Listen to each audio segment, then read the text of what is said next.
to hear from you guys, what are the advantages when we feed stray animals?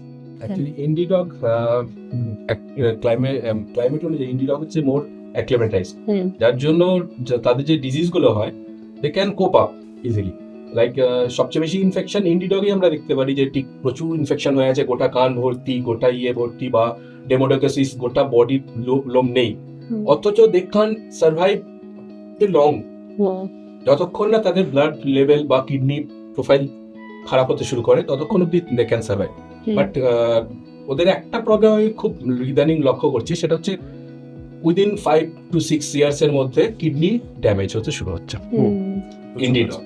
এবার তার কারণ আমি অনেকদিন ধরে স্টাডি করছিলাম যে কেন হচ্ছে সেটা আমার যেটা ফিল করে বেসিক্যালি সেটা হচ্ছে আমরা কি করছি, মাংস ভাতটা খাচ্ছি, খাওয়ার সঙ্গে সঙ্গে পেঁয়াজ রসুন দিয়ে একদম মাংস ভাতের যে বাকিটা থাকছে সেটা সঙ্গে সঙ্গে গিয়ে আমরা উচ্ছিষ্ট গুলো বা একটু ভাতের সঙ্গে মাখি আর একটু ঝোলটা দিয়ে ভালো করে পেঁয়াজ রসুন দিয়ে ঝোল দিলাম, তাদেরকে খেতে দিলাম। তাছাড়া তো নুন থাকে, নট সল্ট, অ্যাকচুয়ালি পেঁয়াজ রসুন টক্সিক ফর ক্যানাইন সিস্টেম, তাদের ব্লাড ডিস্ট্রাক্ট করে, continuous destruction of RBC and ধীরে ধীরে কিডনি ড্যামেজ।